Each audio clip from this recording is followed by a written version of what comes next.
I'm going to go to Brother Samuel's one more time because the analogy is powerful. 27, time to sell. 30, 50% off. Over 35 on clearance. 40, outlet. 50, Goodwill, Salvation Army. So he's saying anything over 50 is Goodwill, Salvation Army. Now, albeit that I love the analogy that he used to describe it, and many people understand it in the Western world. I question how many have been to the Salvation Army or Goodwill to shop. But everyone is familiar with the outlet store. Like if Polo has an outlet store, allegedly all the overages in their normal stores or inventory or things that are out of season go to the outlet store where it is sold as a discount to the consumer. So, that being said, where does that leave us? We're here to talk about salvage. Right? Now, the thing about the salvage yard, as you could probably see, is there's some great deals in there. You know, we have at one point, that was looks like a late 60s Mustang. That's in salvage, just sitting here. Now, if someone were to take that item, restore it, give it a new paint job, spend thousands of dollars on it, tens of thousands to restore it back to its pristine condition. Some would say original, but is it really if it has mileage on the motor? It's not really original. But you could rebuild the motor, all of the parts, gut it out, redo the interior, paint job, extensive amount of work on an old car and restore it.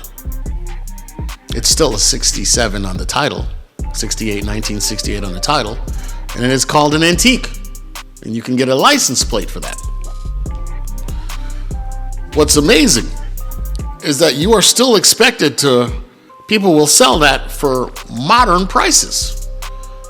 The current Ford Mustang, the electric one, is approaching $100,000, $70,000, $80,000. And to restore a vehicle like that would cost $20,000, $30,000 to invest into that vehicle to restore it so that you could drive an antique. In this example, we have a worn tire and a brand new version of it. But if you were to go into a store and someone said, I want you to pay the same price as the one on the left for the one on the right, what would you say? Let's pause. One is clearly used and has no tread. It's worn out. The other has a brand new sticker on it, a Yokohama. Now let's say that you were to go to a store and they said, well, how much is the one on the left with the tag on it? Well, I want $300 for it. Okay, well, I don't have $300, but I want a Yokohama. What about the one on the right? That's $300 as well. You know, because it's a Boss tire and it could do bad all by itself. You get the analogy I'm going with here, right? You have people who are marketing themselves as being brand new. When you're over 50, over 40, how are you commanding in a reasonable society, asking the same value as that on the left when you are on the right? You've slept with over 20 men. The tread is loosened, if not lost. And on the left is brand new. It's a 20-year-old. Fresh, low body count, low mileage, and you're asking, and what I'm saying is this is not to diminish, and chop someone down. What this is actually provoking is this page is built upon restoring love with toxic topics that are considered untouchable. But what I'm trying to get many of you, men and women, to realize is, how are you asking the same price for something that is, you can't say gently used. It's used, heavily used. It's been through trauma, childbearing, relationship breakup, broken hearts, emotional trauma, potential physical trauma. All of these issues, and still associated with bad friends and poor influence. Yet you're saying, I deserve the world. How does that make sense? How logically does this make sense? So what we're talking about is the salvage yard. What are you saying? All right, well, say I need a starter for my car. I need a tire. I went to the auto parts store. They told me the starter is going to be $200. So I go to one of these parts places where you can pull apart yourself if they have the car, and you could bring your own tools, or they'll pull the tool for you. Right? And they tell you, well, the starter that's $200 in the store, here is $40, but no warranty. We'll give you 30 days. If it lasts longer than 30 days, no warranty, no refund. Right? They sell motors like that. They sell air conditioning compressors. Any part of the car that you're inclined to buy, heck, even the windshield, a door, you can buy it at a severe discounted price. Right? And you're able to do that. However, there's no guarantee that it's going to perform. And you still have to paint it, install it, do whatever you need to do to get it back on your vehicle. Is that the way to go? I mean, I guess if you're in survival mode, yeah. There's some great deals probably at the salvage yard, right? Parts that you normally can't find. But for some people, they would say, why even go through the hassle? It gets you, and I get the logic, right? Well, you get a scrap part and you use it for a little bit until your money comes up, and then you get the part you want. Then you buy the brand new part. You see where I'm going, right? So again, the salvage yard recognizes their business. They can't charge you market brand new prices because they know this is not a new part. It doesn't come with all of the it's free of trauma, free of any kind of mental or physical trauma. Childbirth is an extremely physical event, bringing severe trauma onto the body. Some people die in childbirth, right? So understanding that, you have to ask yourself, what are you getting for in terms of value if you're a man looking for a spare part that's been heavily used? Now, don't get me wrong. Some salvage yards have brand new cars. Someone bought it, had it for a month, rolled it over, and wrecked it. All the components are great. The hood's crushed, and you can't get insurance on it or a title, so it's scrap title. But all the other parts are great. Seats, everything. And you could take another car and throw all those parts on. But once again, you're getting something with severe trauma at a discount. And for far too many decades, we as men have been purchasing discounted parts at new prices. And they will say, I'm a misogynist. Gordon, I can't believe you said that.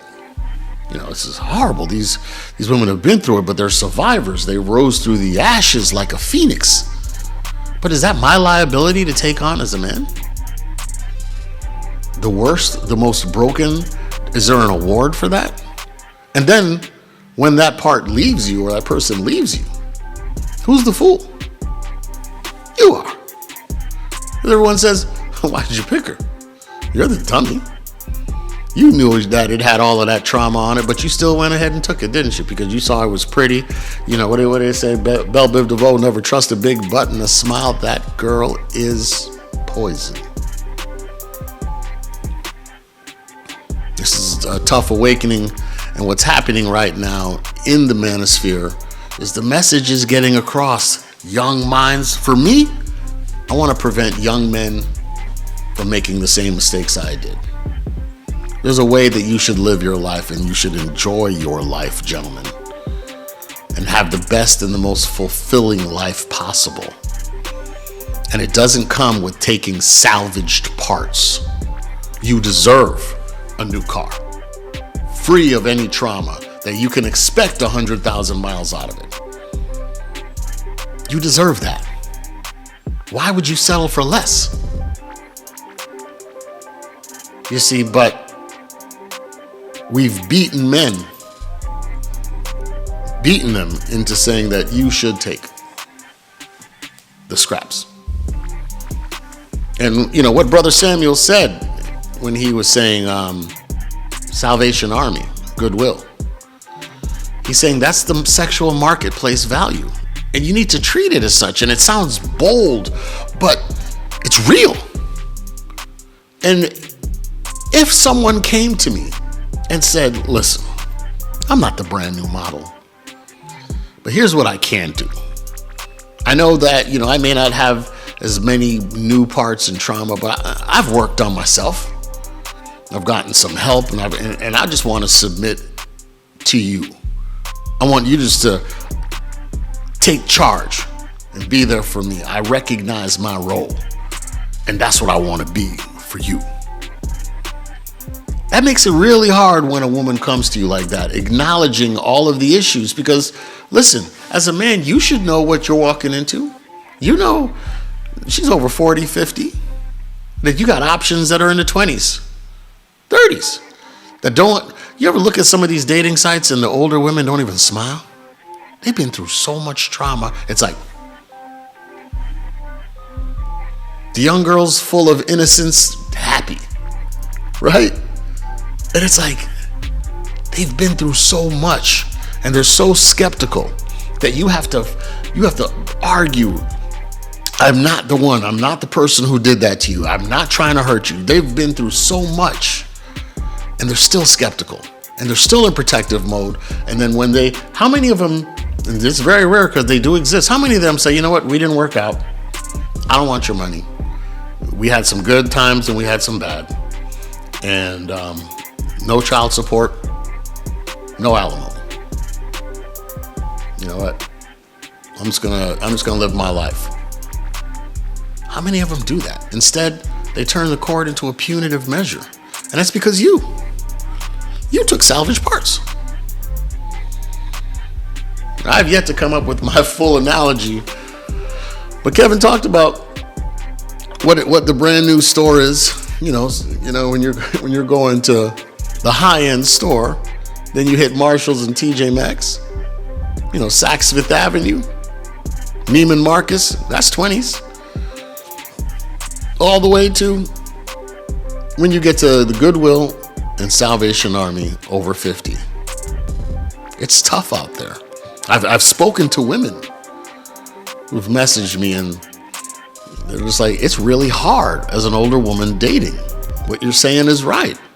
You're crude and crass. But I made a mistake. Should have stayed with my husband. Should have stayed with my boyfriend. And that's very, very few. Right? But we know what's happening. Men, these programs like this are waking men up. And men are understanding their value and what they bring to the table. And this angers women. They hate this show. They want you to stay dumb and aloof, blind, stupid. And my goal is to change that so that you can live your best life. Anyway, tune in next week. Peace, brothers.